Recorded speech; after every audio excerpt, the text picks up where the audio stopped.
So here's total employment. You can see that it went down like a V. It started to go back up like a V, and then it kind of flattened out. And, you know, I do this stuff, and then so I did this, and then it turns out we were expecting this to keep going back up, and actually it has started going back down. Okay, the preliminary for December is this started going back down. Okay, so the recession, at minimum, the recession has stalled out. The recovery from the recession has stalled, and maybe, right, we talked about double dip. It's possible that we're heading toward the double dip. So we lost, in March and April, we lost 22.1 million jobs. On a percentage basis and on an actual basis, that's the biggest job loss in 2 months in American history. Since then, so that's May, June, July, August, September, October, November, right? In the next 8 months, we got 12 million jobs back, but it looks like December's going to be down 140,000. Okay, and that's not the way you want to go. So here's the unemployment rate. Again, it spikes way up, and then it starts to come back down, but it's kind of flattened out, and it's not going down anymore. So the last, 3 months, it really hasn't gone down at all. But we know that that's complicated because of how we calculate unemployment. So a couple things that I put up here. One is when Donald Trump takes office, 152 million people have jobs. When he left office or was leaving office, approximately 149 million people have jobs. So we've got, again, a loss of 3 million jobs when he was president. We had a gain of 15 million jobs when Obama was president, and a loss of 3 million jobs when Trump was president. But part of that's the labor force going down, right? The unemployment rate for white folks went from 3.2 to 5.9. For black folks, 5.6 to 10.3 for high school. And if you look through the numbers, it's obvious in the numbers that people of color took bigger hits in this recession than white folks. And that's normally the way it is in recessions. It's not when people tell you, hey, there's no discrimination there. Seriously, just go through the numbers. Because every time something bad happens, black folks, Hispanic folks take a bigger hit. Okay. High school grads also, right? Education's important. So high school grads went from 3.7 to 7.7. College grads went to 2.0 to 4.2. And again, since we started calculating this stuff, right? College grads have never had an unemployment rate over 5% until 2020. And there were 2 months in 2020 where college grads were over 5%. But now it's back down to 4.2. People who don't have education, don't have good educations, take a bigger hit in recessions than people who do. You should go to college. Okay? 4 million unemployed for 26 weeks or longer. So half of all unemployed people in the United States right now have been unemployed for at least 6 months. Half of all the unemployed. And if you say, well, they just need to go get a job, there's total of 10.7 million unemployed persons and only 6.7 million job openings right now. And the job openings, a lot of those are for tech people, and the unemployed don't have the same skill match as the people as the job openings. And so it's impossible. If every single person went out and said, I will take the first job I will find, millions of people would still be unemployed because there just aren't jobs. Okay? The budget deficit, again, is just bad. So this recession was K-shaped. And what we mean by that is some groups are already back out of the recession and they're as well off or better off than they were before the recession. Okay? There's a lot of, particularly in tech industries, certain kinds of, the corporations like, an Amazon or an Apple doing really well. But some groups are doing as well or better, but other groups are still in the recession. So especially in a tourist town like Las Vegas, we got hit harder than anybody else, right? We have the highest unemployment rate in the nation. We had the single worst increase in poverty since the Great Depression. We had family farms go bankrupt at a record rate. They were already going bankrupt at a record rate, right? 2018 and 2019 were both record years for family farms going bankrupt, and 2020 was worse. Okay? We lost a lot of small businesses. We lost all this stuff, right? But see, here's why average household income in the United States went up in 2020. And you're saying, no, wait, that's crazy. And that's because the people at the top, their incomes went up so much that it offset the decline in income for the people near the bottom. So in that top half is continuing to boom and continuing to grow income. Their gains were bigger than the losses for the people who lost their jobs. In fact, those folks had so much savings that a lot of people think that the stock market boom that's been going on is the result of upper income people having so much savings that they're pushing the market up, that they're buying stocks and pushing the market up, right? I normally spend a couple weeks in the summer in Hawaii visiting my sister and my niece and my grandniece and my other sister and my nephew, and didn't do that this summer. So all that money that I would normally use to spend weeks in Hawaii, saved it, put it away. Okay? Doesn't mean my income went up because the side stuff that I do, I couldn't do, and so my income actually went down for the year. But my expenditures went down more than my income went down. And okay, the average unemployment check in March was $930. It was $330 in December. That's per week. So in March, unemployed people were getting on average $930 a week, and now unemployed people are getting $330 a week. Next month they'll go up. That should go up to around $600. And then beyond that, who knows? Okay. So that's Jay Powell. He's the chair of the Federal Reserve. We'll be talking about him a lot. You'll see this picture again. He's having a meeting of the board there. And normally they'd all be sitting in those chairs, but he's there by himself and he's on TV. He gave a speech not too long ago, like 2 weeks ago, and said the economy as we know it is over. That's what he said. Okay, why? Well, there's a couple things. One is 4 million women exited the labor force to take care of their kids.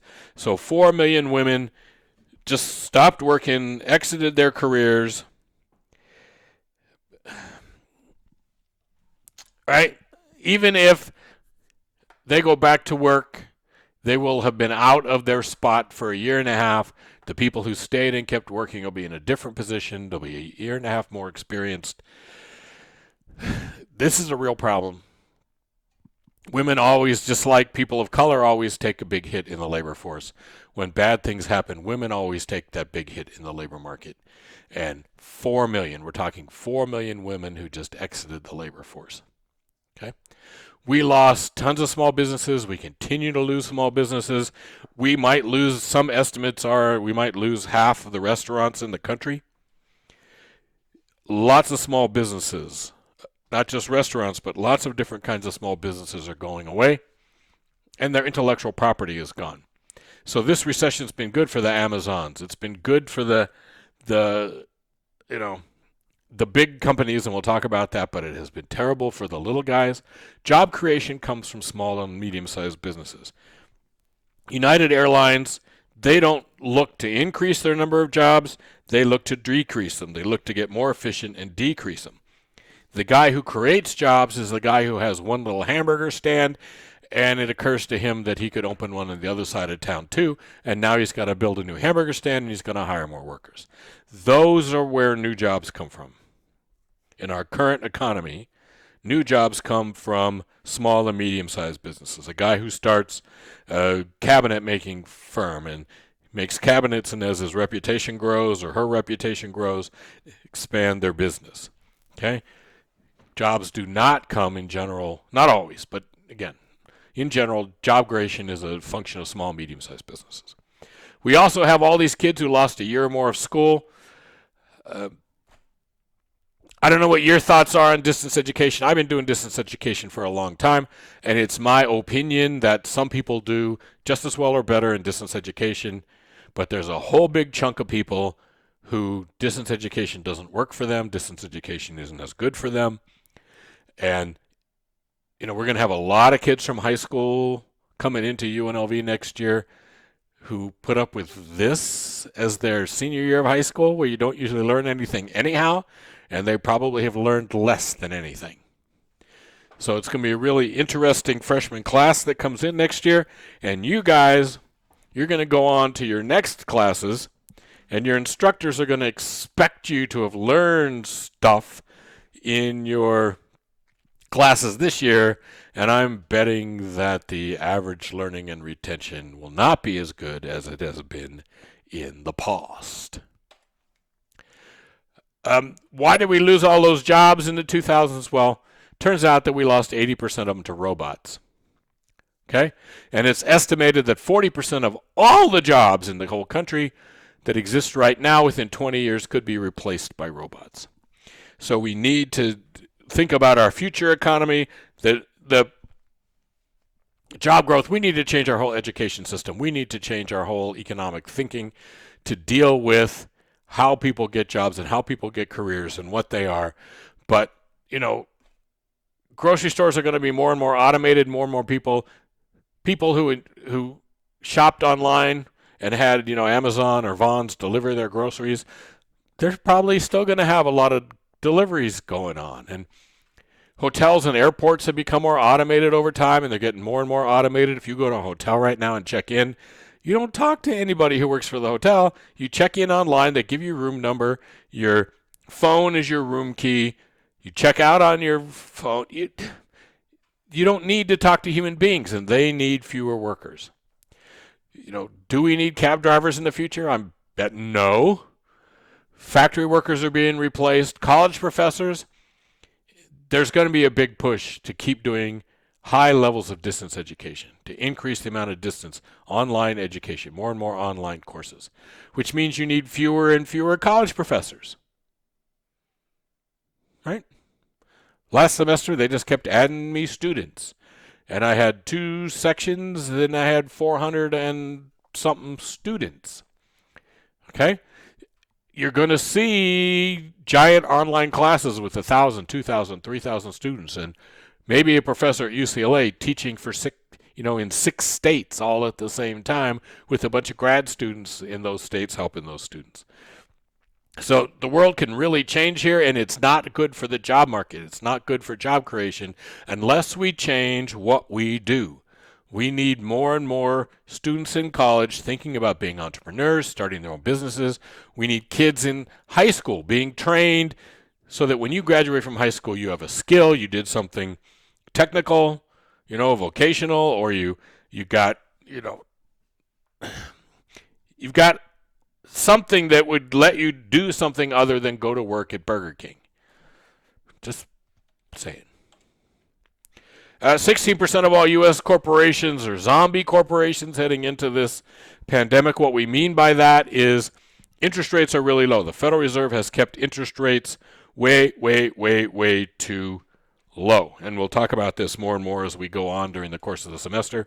There are a bunch of businesses, and JCPenney is the poster boy for these, that the only way they're staying in business is they can borrow money at very low interest rates.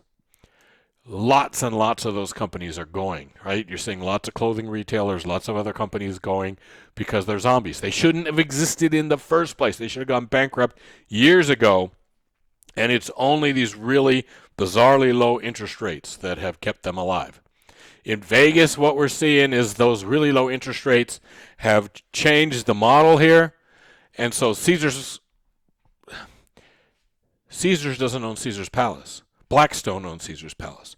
We have these investment companies that come in and buy the hotels, and the hotel companies that you think of, MGM, Caesars, They're becoming hotel operators. They refer to their model as asset light. They're going to run the hotels. So you're going to have a separation of the people who are running the hotels from the people who own the hotels. And that never ends up well, right? Except maybe for the people who, maybe for those two companies. But in terms of Las Vegas and innovation and growth, this is really a bad model, and it should never have been allowed to happen. But life, okay? Because of the pandemic, we're seeing less competition, right? Less competition. And we're seeing a growth in what we call the platform economy. 7 of the 10 largest businesses in America are in the platform economy world. What that means is I don't deal with restaurant. There's a mom and pop Italian restaurant kind of down and around the corner. I don't deal with them. I go to DoorDash and I get stuff from the Italian restaurant. It's the platform economy. There are these platforms, DoorDash, eBay, Priceline, Uber. They're in between. Okay? So a lot of businesses now don't really deal directly with their customers anymore. There's somebody in between them and their customer. And that is fundamentally changing. I ordered toilet repair kit from Home Depot to fix one of my toilets. They deliver, but they don't deliver. They have a separate company that does the delivery, and you deal with this other company. So there's a whole change, and what that means is we're going to see more and more and more people whose career ends up being gig work, where they're working for Amazon doing deliveries during the day, but as an independent contractor, or they're driving Uber out at the airport during the day, they're doing DoorDash at night, and then on the weekend they're selling stuff on eBay. Because that's the boomy part of the economy right now. Okay, so we're going to see more and more gig work, fewer people who have real careers. We're going to see less and less brick and mortar and more online. And economically, we don't really understand the long-term impact of all that stuff. And that's where we are.